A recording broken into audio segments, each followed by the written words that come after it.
Saturday Night Live was poised to hire a new cast member, Shane Gillis, and then uncovered from his past offensive slurs, offensive jokes, very derogatory statements, homophobic slurs. He used a slur for Chinese people. And I can understand now, we see the news, Saturday Night Live fires new cast member after slurs surface online.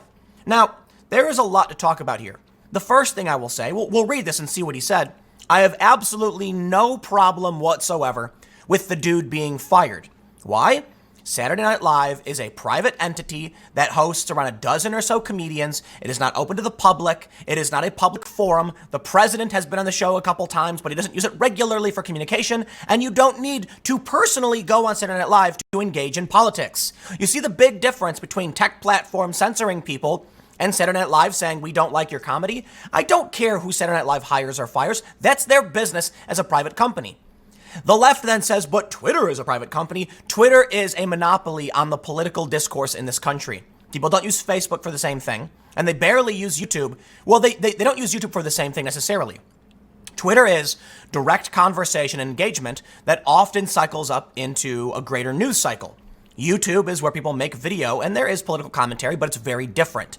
If you want to interact with the president of the United States, he's on Twitter, not YouTube, somewhat Facebook.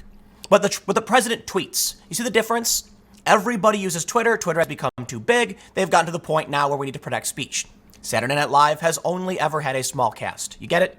Now there are some things I want to point out here, right? Dave Chappelle used homophobic slurs in a Netflix special, shouting it with the intent of being edgy. He didn't need to scream it into the microphone like he did, but he did because he was trying to be edgy. And it worked, and people like it. Now, a lot of people don't like it. The critics absolutely detested it, but Netflix gave him a special. You see, it's really weird that we can have Netflix being like, Dave Chappelle, come on and say it. Bill Burr, come on and say it. Joe Rogan, come on and say it. Bill Maher on HBO, come out and say it. But this guy can't, a year or two ago, say offensive things. It makes me wonder. There are podcasts that are left-leaning, and I don't want them to get banned, so I'm not going to name them, but they do the exact same thing this guy does. They are anti-Trump, socialist, left-wing, and they mock Asian people.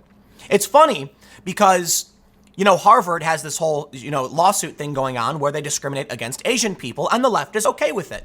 That's really funny. Now, all of a sudden, they're mad. I just don't buy it. Dave Chappelle did a very offensive stereotype of an Asian person, and they got angry, but guess what? You can't do nothing about it. And it brings me to why.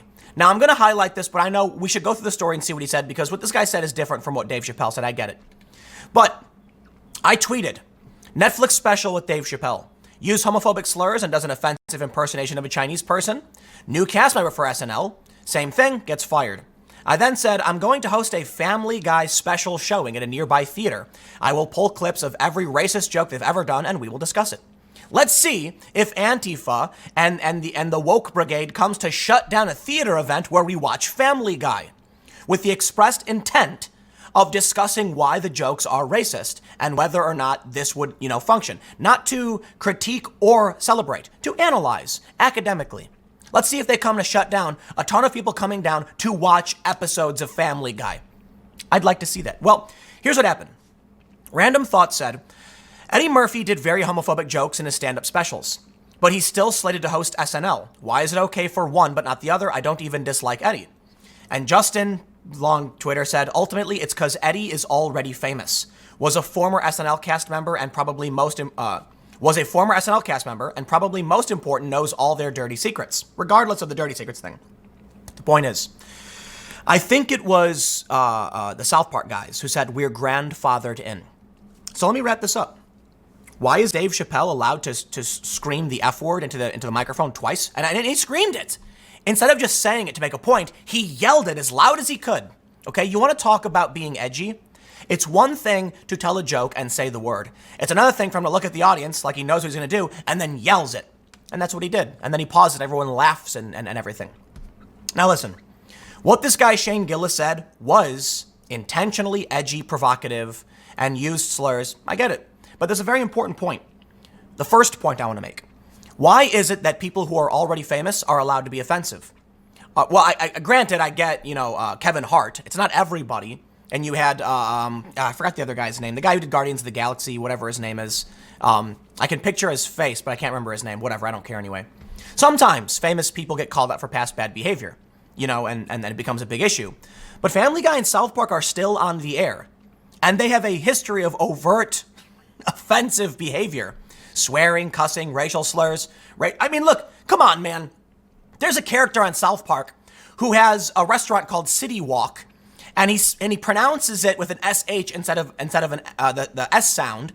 And it turns out it's actually a white guy who has a mental illness. Like, that's South Park. They've combined as many offensive things as they can together. The show's still on the air. Yeah, they're grandfathered in. Why?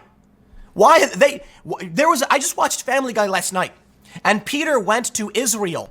And everyone in Israel was Mort Goldman, the offensive stereotype. And they were like, oh, look, he's feeding them. And it was Joe with a handful of pennies as all the Morts walked up and started plucking pennies from his hand. How is that still allowed on the air last night? You see, they're going after low-hanging fruit. The woke outrage culture targets those they know can't fight back. That's the first and most important point. But let me make the second, and maybe the second point is more important. That's an important point. I think this is more important. Did you know that I am, in fact, I'm going to say it, part Asian? Guess what? There's a reason I say this, and there's a reason I highlight it, especially in stories like this. I am not allowed to have a political position on this, period. You know why? If I came out, so look, he said, let me pull up what he says. He said, let the effing, I can't believe they didn't even censor that word. Let the effing slur for Chinese people live there.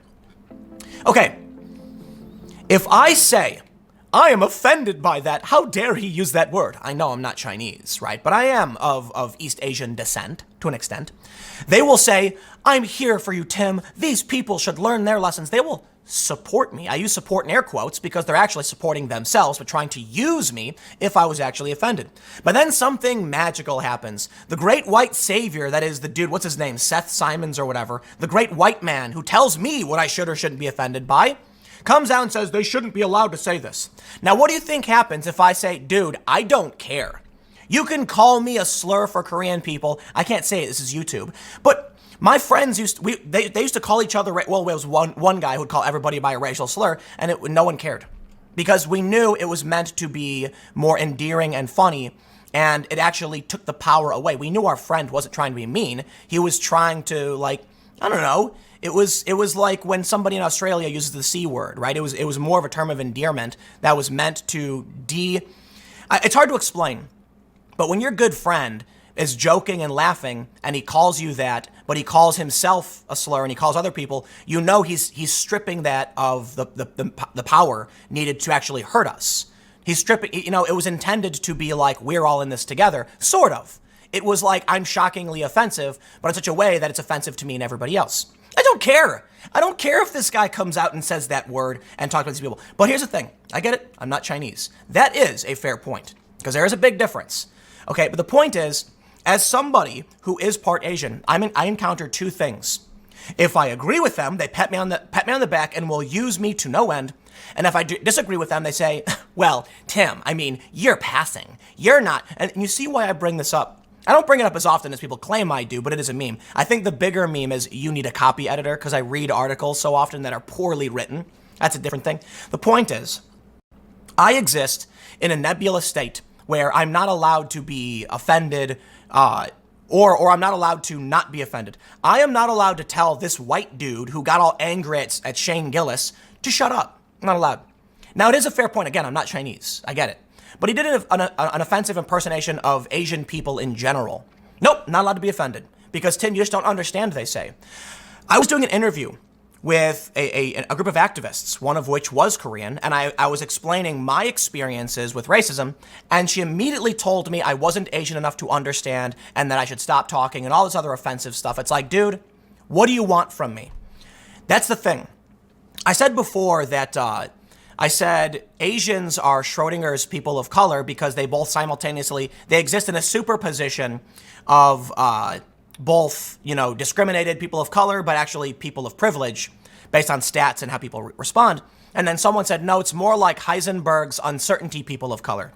If you're not familiar with these terms, basically Schrodinger's cat, I'm probably pronouncing the name wrong, is the thought experiment that based on quantum states, either as a waveform or a particle, essentially, I don't want to get into the whole thing, but the cat is both alive and dead at the same time until you observe the reaction. It's complicated, I guess. Anyway, the point is, Heisenberg's uncertainty principle is essentially that we can't determine the point at which a wave function collapses. I'm not a quantum physicist. I'm just giving you the layman's internet response. So the point is, when you're talking about someone who's Asian, and you mention that they get into Harvard more often, that they make more money, all of a sudden now they're privileged. So at whatever political position you take, they are either privileged or oppressed. They are Heisenberg's uncertainty people of color. But I would say, I don't think that's true. Like, I understand the point. I actually think mixed race people are more so Heisenberg's uncertainty people of color, in that it is more like you can be Asian and people can still recognize that Asians do well, they make more money, they go to college, but they are still a minority. But when you're mixed, you are either white or not white, depending on the circumstance. So if I come out and say, I don't care this guy said these things, they go, here's the white man not caring about racism.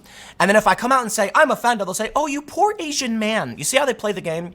That's the problem with being the global citizen, as it were. So look, the guy said a bunch of offensive things.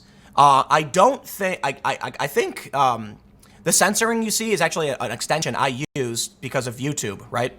YouTube will derank my content for showing certain words, swears, and other things. So I'm probably going to get in trouble for that word popping up. So I don't think Huffington Post did that. But they say the video has been deleted. The dude, Shane Gillis, offered like a non-apology saying, yeah, you know what, I'm offensive. If anyone's actually offended, I have no problem apologizing, all that stuff. But he did say this. He said he used the F word. This is the F word, the homophobic slur. And this is the F word, you can see the ing. You know what these words are. I can't say them on YouTube. You get it. He says, I don't like female genital white comedians. You know what? I get it. This is a dude who pushed back really, really, really hard. I get it. It's very different from what Dave Chappelle did. It's very different. But here's the point. Why is it that when it comes to Dave Chappelle, they are offended at Dave Chappelle and they are offended at Shane Gillis. However, they can't do anything to Dave Chappelle. For one, he doesn't care. The demand is too high. He's famous. So they eventually walk away and stop talking about it. But this, in the end, the point I want to make about all of this is you can't tell me which one is or isn't offensive. You're not allowed to do that, okay? We live in this world where progressive white people are telling non-white people what they should be offended by. And that is offensive and it's racist. But it doesn't matter. It's politically expedient and these people don't actually care about being racist. I've watched Antifa yell racial slurs at cops. You can Google the videos and watch it. They do it all the time. There's a video of like an 18-year-old white girl telling a black cop that he's racist. And he's like, what? The cop actually says to her, he's like, I grew up during, segregation. What are you talking about? And this young white woman is like, no, you don't understand. I know better than you. It's like, oh, please, dude. It's so fascinating to me that we live in a world of woke white people who will literally look into the face of a minority and say, I demand you be offended by this. I'm going to get it banned on your behalf. Okay, I don't want to hear it. The only thing I can say is, as I tweeted earlier, because of this, uncertainty circumstance, if I agree with them, they support me. If I disagree, I'm not actually Asian enough. I just say, I don't care about this guy and his comedy. And also, go F yourself. I can't swear on YouTube. I can swear on Twitter. I can't swear here. So anyway, look, dude got fired, and I'll end by saying this. Yeah, well, too bad. SNL didn't have to hire him in the first place. SNL wants family-friendly brand of comedy, and I can respect and understand that. Fine. SNL is not Twitter. The president doesn't regularly go on Saturday Night Live to express his political opinions, and if you want to engage with him, you do it on Twitter. That's the big difference. A monopolistic power structure taking over the commons versus a private comedy show. So by all means, fire the guy. I get it. I think he should be allowed to do his comedy, and I don't care. I don't care. I don't care. If you want to do a podcast and say stupid things, I don't care. I just won't listen to it. I won't. I like Dave Chappelle, though. I'll say this. I'm going to go listen to what the guy, well, the video is deleted, but I've listened to it now to see what the context was. I don't know what the context was because for all I know, he's quoting somebody. That's the game they play. And that's why I hate it. I hate it, and that's why I just don't care anymore. You cried wolf too many times. They've done it to me. They've done it to Jordan Peterson. They do it to everybody. For all we know, he said, let's pretend there's a bigger quote where he goes, can you believe what that guy just said? What did he say? He said, let the effing, slur live here. So we don't know what the context is. You see how the game is played? They can take a quote and say, oh, but he said it. So I just don't care. I don't want to hear it. Don't care. Don't care. Don't care. I'm done. Next segment will be coming up at 1 p.m. on this channel, and I will see you all there.